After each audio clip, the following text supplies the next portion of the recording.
อ้สบายดีพ่อไหนยามียาอย่างแน่ยาดีเออมักเทื่อคนอยากได้ใส่ดีประดุงดีความดันโดยเอาขึ้นมาเบิ่งเนาะห่อเท่าไรทงเท่าไรบางเทื่อมีผู้อยากได้เนาะมื้อนี้สิเปลี่ยนบรรยากาศพาพี่พาน้องเลาะเที่ยวชนบทยามแรงเนาะสิพาเลาะเบิ่งพาพี่พาน้องเลาะเบิ่งหมูโมก็มีหลายแล้วพี่น้องถ้าดูนี่มังโมกับบ้าหลายแล้วสิพาพี่พาน้องเลาะเบิ่งเที่ยวชนบทยามแรงระหว่างเที่ยวทุ่งไห่ทุ่งนาเนาะเที่ยววันท่าคอกท่าแก่ว่าสิเป็นยังไงไปเบิ่งน้ำกัดเนาะพี่น้อง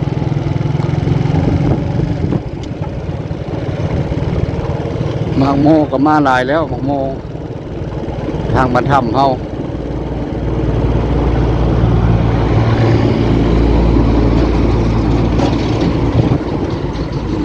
มากันหลายแล้วมังโมโอ้มังโมหลายเนาะเริ่มมาแล้วพี่น้องมังโมเฮา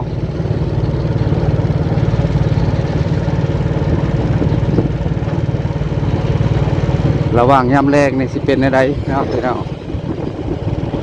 ช่วงนี้มักโมบ้านด่างสวรรค์ก็มาละมักโมบ้านถ้ำละบ่ทันได้มาเนาะบ่ได้ลงเพิ่นกำลังปลูกพี่น้อง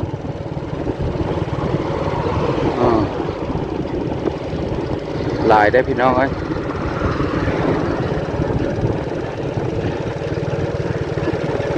อันนี้ก็เป็นตู้ของเพิ่น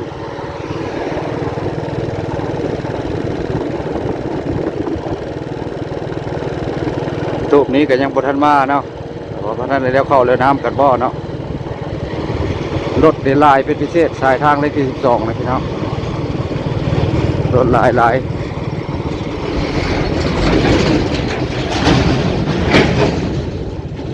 ง่ายหลาย4 แยกรถลาย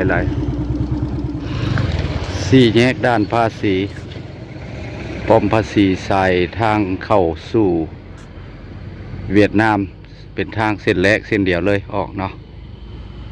พี่น้องไทยมาหรือว่าพี่น้องใส่กระยาออกไปสู่เวียดนามมันไปเส้นนี้นี่เส้นนี้พี่น้อง4 แยกอันนี้4 แยกขึ้นไปทางสวรรณเขตก็ได้เนาะอัตตปือสารวันตัวนี้ออกจากด้านประตูครัวมิตรภาพไทยลาวตัวนี้เข้าไปท่าแขกแต่ก่อนสิไปสิเข้าไปแวะท่าพ่อน้อยนึงก่อนเนาะพาพี่พาน้องไปเบิ่งเพิ่นมียาดีได้พี่น้องเอ้ยพี่น้องชาวไทยเข้ามากับมักแวะมักมาเศร้าเมื่อยอยู่นี่อันนี้คือฮานของเพิ่นก็อยู่2 เท่าเนาะพี่น้องโอ้สบายดีพ่อไหนยามียาอย่างแน่ยาดีมักเทื่อคนอยากได้ใส่ดีประดุงดี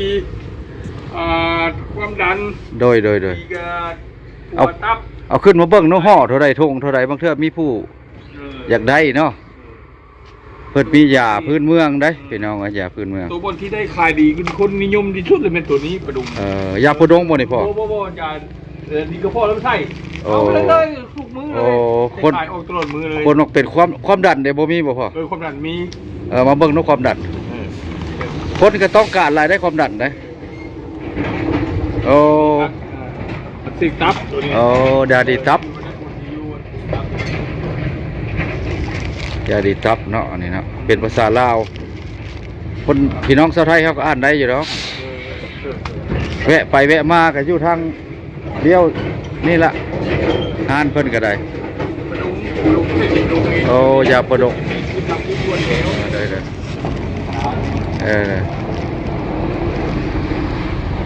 มีหลายชนิดอยู่พอเอาขึ้นมาหลายก็ได้มีแต่เอาจุดสำคัญขึ้นมาเลยตัวนี้ดีลูกขาวแล้ววันนี้ลูกสิถามบ่เนี่ยทงเท่าไหร่นี่สมมติว่าขายห่อราคา10,000ไร่เป็นเงินไทยเด้เงินกีบจะเป็นชาวบ้านนั่นแหละเนาะชาวบ้าน10,000เนาะโดยอัน เพิ่นบ่เข้าใจเนาะแวะไปไทยมาเพิ่นมีบ่ยาก็นี่แหละสี่แยกนี่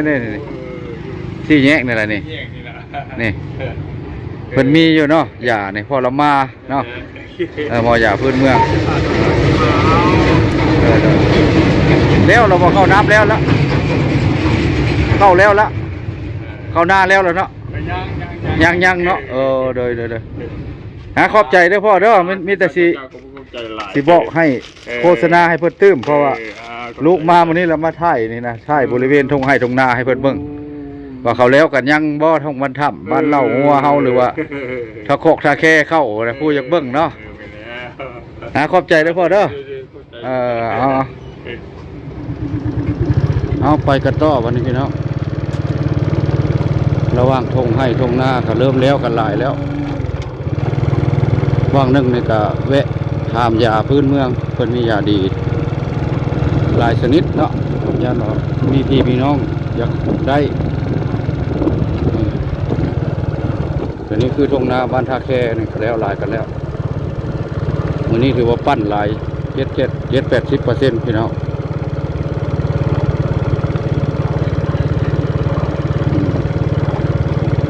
บรรยากาศยามแลงพาพี่พาน้องเลาะชมวิวธรรมชาติพี่น้องบรรยากาศยามแลง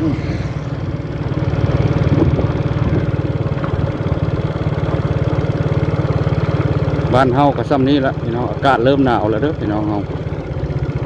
รักษาสุขภาพเนาะระวัง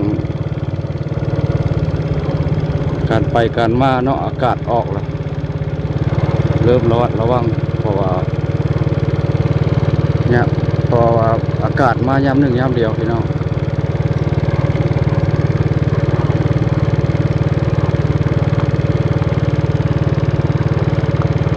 ตัวนี้ที่เป็นซี่แยกมันทำเนาะเดี๋ยวพอเบื่อพอหน่ายกันพี่น้องเนาะ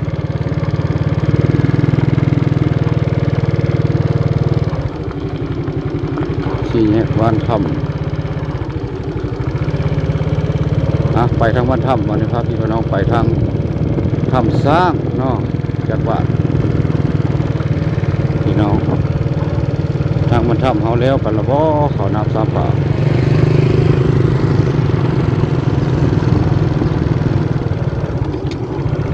สี่แยกบ้านถ้ำนี่กันแล้วหลายกันแล้วเข้างั้นก็แล้วเนาะวันนี้ปั้นหลายวันนี้วันนี่ก็บ่หลายไปเลย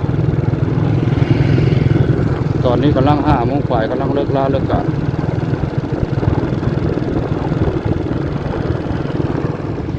อันนี้คือปากห้วยโพขึ้นมาจากน้ำโดดเนาะเห็นบอกคนเริ่มเข้าเฮือนเข้าซานแล้วพี่น้องขอโทษขอไปปากห้วยโพทงนาบ้านท่าแค่โมเมนต์ท่าแค่ได้ท่าแค่ได้พี่น้องนี่ตรงนี้ก็แล้วหลายแล้ว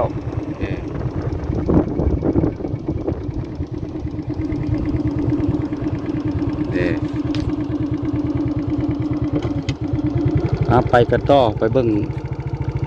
การใช้ชีวิตของชาวบ้านถ้ำเฮาเป็นอะไรเนาะฝนจะตกแล้วเนาะพี่น้องว่านี่ก็ฝนตกน้อยหนึ่งวันนะ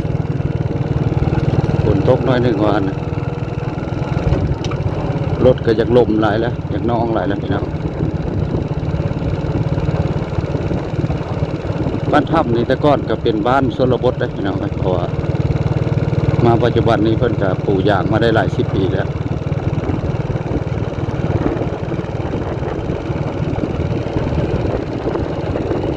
อากาศเริ่มหนาวแล้วอากาศเริ่มหนาวแล้ว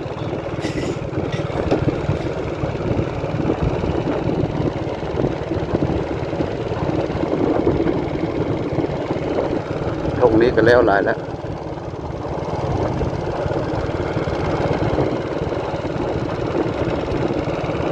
พาพี่พาน้องเที่ยวบรรยากาศยามแลงปล่อยขับยามแรงลมโตนจากหน้าผาบ้านถ้ำนี่เพื่อจะจัดแหล่งท่องเที่ยวอีกแหล่งหนึ่งเนาะเพราะว่าเพิ่นเริ่มเฮ็ดเดือน12อยู่ใต้ถ้ำสร้างเนาะสิแม่นกลางถ้ำเสือหั่นน่ะเพราะว่า เพิ่นมาทอกเงินทอกคำแล้วเพิ่นก็เริ่มทำการเฮ็ดแล้วเนาะพี่น้อง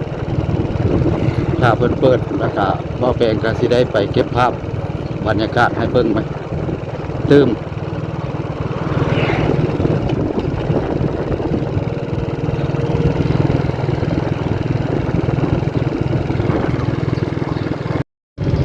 วันนี้วันหวยออกเนาะขายเล็กขายหวยทุกบ้านจะมีขายหวยเนาะ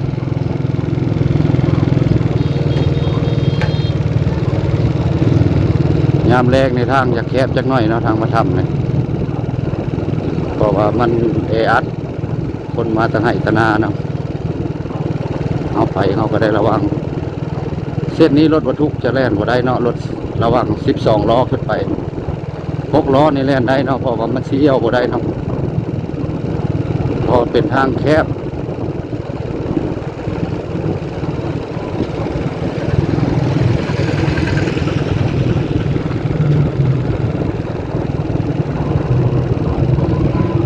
ตลาดกับบ้านก็มีได้มาทำเอามีงานบ่เนาะมาทำเอานะ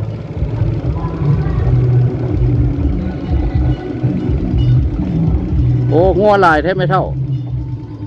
จักโตนี่ ผู้แล บ่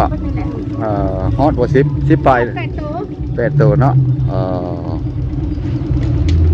ร้านสินค้าก็มีพี่น้องขายเครื่องไม่เท่าเพิ่นงัวลายเพิ่นก็ไล่งัวเข้าเคาะเข้าแรงเนาะพี่น้อง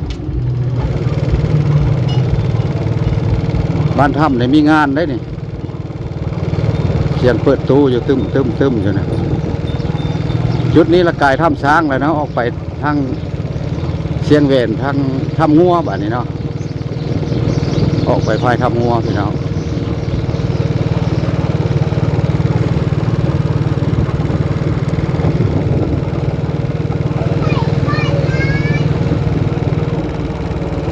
คนลาวเข้าไปอยู่ไทยเนาะก็ถึกเล็ก12 ล้านบาทเนาะเพิ่นก็ถือว่าโชคดีพี่น้องถือว่าเพิ่นก็ให้นายจ้าง2 ล้านบาทเนาะเพิ่นเฮ็ดอย่างเนาะในเอี่ยวรถบ่เลยในใดเนาะทางแคบจังซี่ล่ะพี่น้องคัน6 ล้อนี่ยังเอี่ยวบ่จักได้นี่คัน6 ล้อยังเอี่ยวบ่จักได้พี่น้อง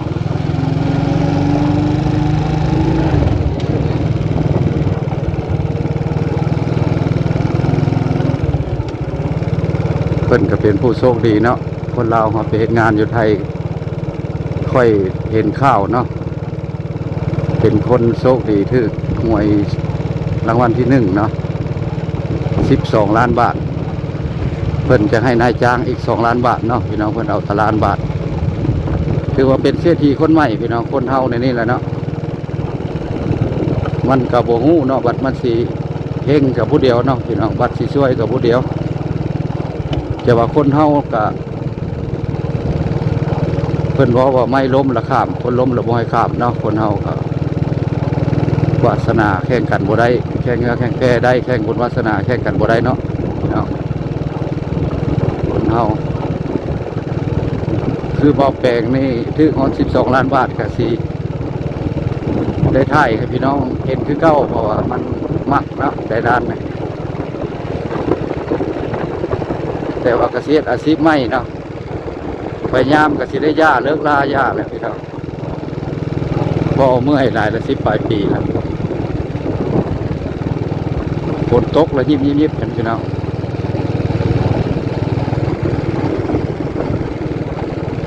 ถ้าว่าเสียงลมเนาะภาพบ่แจ้งบ่ใสบ่งามก็ขอโทษขออภัยเด้อพี่น้องเขาเนาะเครื่องมือบ่ทันมาตรฐานอดจักหน่อยเนาะพี่น้องเนาะเพราะว่าบ่แปลงก็อยากได้สุดขีดแต่ว่าเงินมันก็จำกัดเนาะ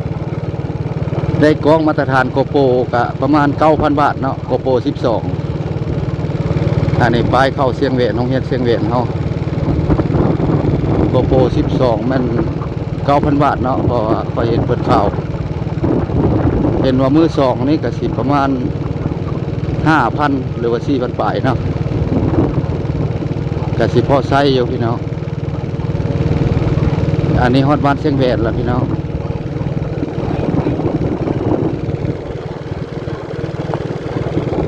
เชียงแหวนนี่เป็นชนเผ่าเราวเทิงชนเผ่าขโมเราวเทิงเนาะภาษาอันนั้นเพิ่นเอิ้นว่าสักขโมเอิ้นว่าชนเผ่าเราวเทิงเพิ่นก็ขายเลขคือกัน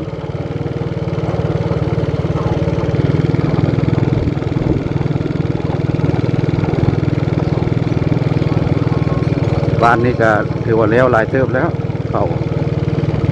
อันนี้คือวัดเข้าไปทำงัวเด้อวัดเชียงแหวน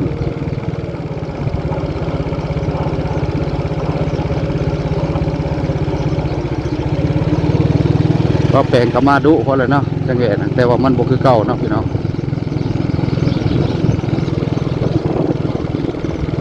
แต่ละมือบ่คือเก่าอัปเดตเนาะนี่ช่วงนี้ก็แล้วนะแล้วมาแล้วเด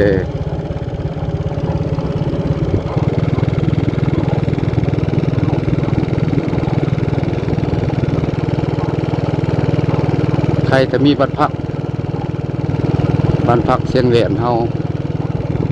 ถ้าว่าแขกมาลินมาเที่ยวครับบ่จะเข้าในเมืองก็ไปต้นหน้าเนี่ยก็มีบ้านพักเนาะ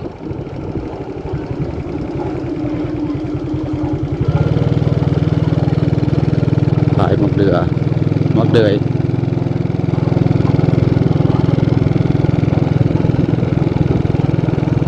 เที่ยวชนบทยามแรงน้อง